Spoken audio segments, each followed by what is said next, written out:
Hi everyone, it's Rachel and today I'll be reviewing the new line of polymer clay released by Sophie and Toffee. Sophie and Toffee is an online business based in Singapore and they sell craft supplies and anything kawaii related. And although they're based in Singapore, they do ship internationally, so wherever you are in the world you are able to buy their products.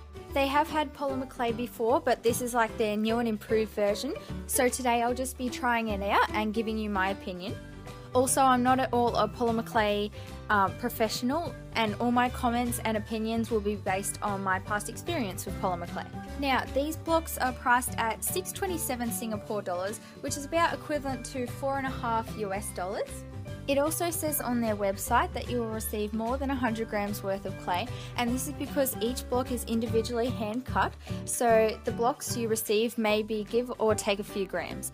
100 grams is about double the size of your regular blocks of clay such as Polymer and Sculpey, so for the price you're actually getting a good amount of clay in each block.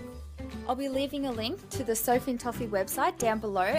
I'll also have a link which will let you get 10% off your first purchase at Sophie and Toffee, so feel free to use it if you're wanting to purchase some of this polymer clay or just anything else from their website. So one of the first things I noticed when picking up these blocks of clay is that they're very soft and I can easily squish it through the packet, whereas with one of your other brands of polymer clay you have to apply a little bit more force to feel how soft it is.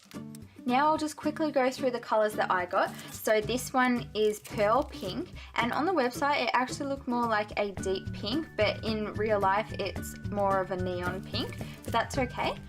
Then the next colour is green pearl, and it's a really pretty minty colour.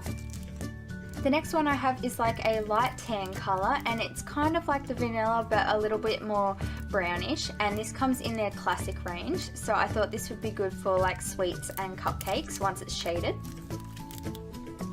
Next I have translucent, and they have two options. There's just like a regular translucent or a white one, and I just got the plain regular one. Then I just have regular old black clay. I have a block of white clay, and then this last one is from their metallic range, and this is a gold colour. Like other brands of clay, the instructions for curing the clay comes on the packaging. If you wanted to bake your creation in the oven, you'd do it at 130 degrees for 30 minutes, and that's for degrees Celsius, so I'll leave the conversion for Fahrenheit down here somewhere. And then you just want to let it rest and cool before removing it from the oven. You may have noticed that it doesn't mention a thickness of how long to bake the clay at, so obviously if your creation is very thin or small you'd bake it at less than 30 minutes, and if it's quite large and chunky you'd maybe bake it for a little bit longer. The other thing I saw that I thought was very interesting is that you can actually boil this clay to harden it. I'll be testing this out later in the video, so be sure to keep watching to see what happens. On the packaging they also have some little tips for you which would be really handy if you're a beginner. So the first one, apply hand cream for easier modelling.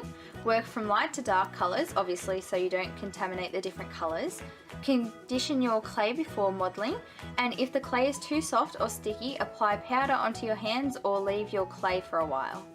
One thing I forgot to mention before is that because these blocks are hand cut, you may get a few little specks of dust on the outside of your clay just through the packaging process, but it's not throughout the clay, so it's nothing that can't be fixed and easily scraped away.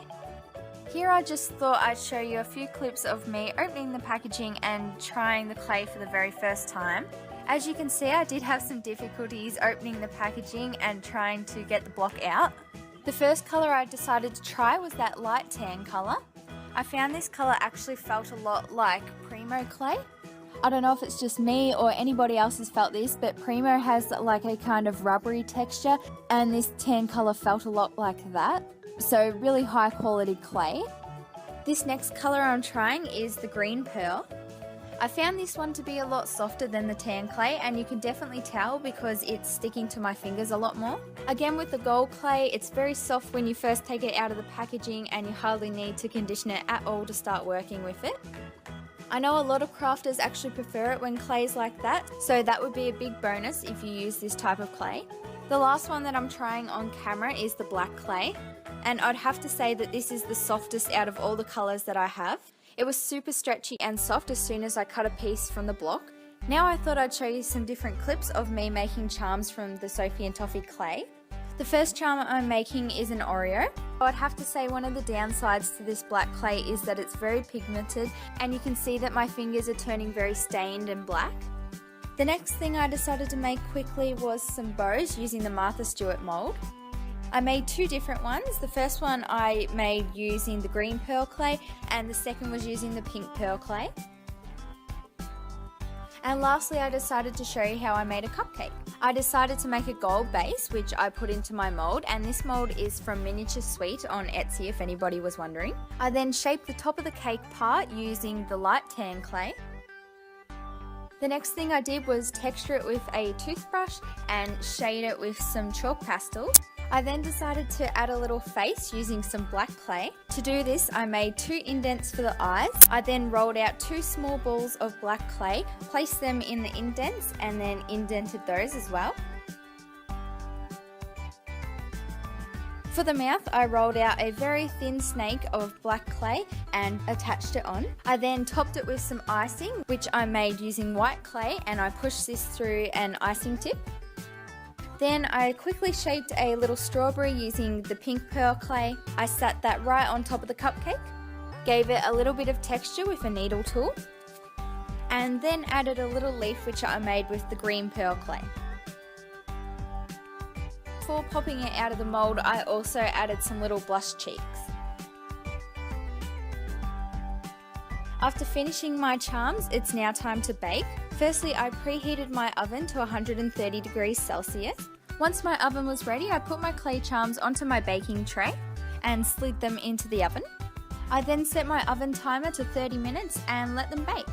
While those ones were baking, I decided to start preparing my pan to boil my Oreo charm. To boil my charms, I firstly filled my pot up with cold water, turned on the stove, and then waited for it to boil. I actually made 2 Oreo charms. I made one to bake and then one to boil, just to make it easy to compare any differences.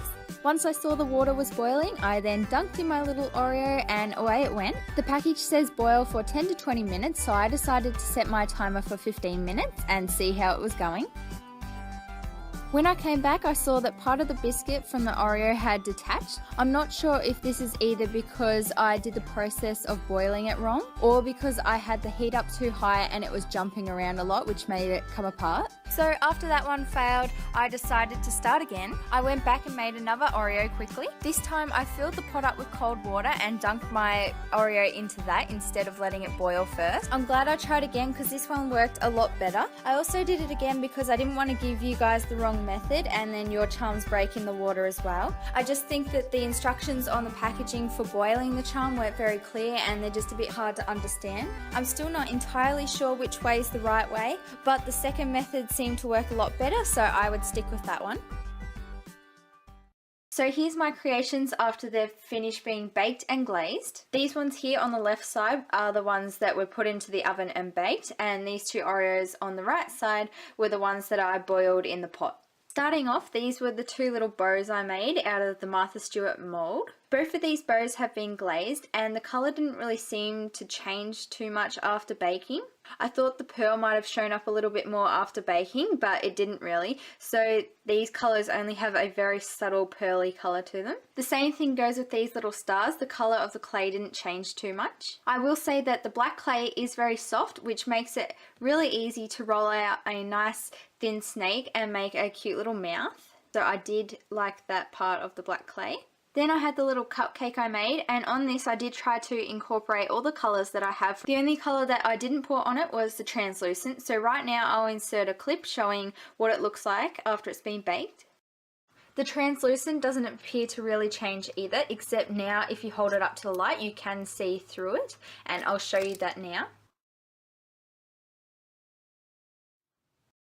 And lastly, I have my Oreo charms. So these are pretty much both the same. This one was the one in the oven and then this one was in the pot. Both of these charms feel about the same and they sound about the same hardness. I thought maybe the boiled one might come out a bit softer, but I was actually really impressed. Like, it's really hard and just feels like a normal charm that you would bake. The only other thing I wanted to say with boiling your charm is that if it has any shading from chalk pastels or anything like that, I wouldn't recommend boiling it because it will probably rub off in the water. Boiling your charm also wouldn't work if on the same creation you had other types of brands such as Sculpey and Fimo, because they wouldn't harden in the water, they need to be baked. So it would only really work if your charm was made entirely of this Sophie and Toffee clay. And then the last thing about boiling is that you want to take out any metal pieces or eye pins because you wouldn't want them to rust in the water and ruin your charm. Overall, I did enjoy using this clay. I thought it was very fun to try out and just see what other brands are like. Sophie and Toffee do say that this new clay goes soft on your fingers, and I strongly agree with that. I would definitely recommend this for crafters who enjoy their clay more on the softer side rather than having it more firm. It's super soft, easy to condition, and doesn't hurt your fingers whatsoever. If I was going to buy one of these clays again, I would go back for this light tan or like ecru colour, mainly because I found it was the most easiest to work with, and also because it makes a really nice colour for desserts once it's shaded, as you can see here on my cupcake. So that's everything for this video. Thank you so much for watching. If you're wanting to purchase from the Sophie and Toffee website, don't forget to use the link down below because it will give you 10% off your first order. Also give this video a big thumbs up if you enjoyed it, and I'll see you next time. Bye guys!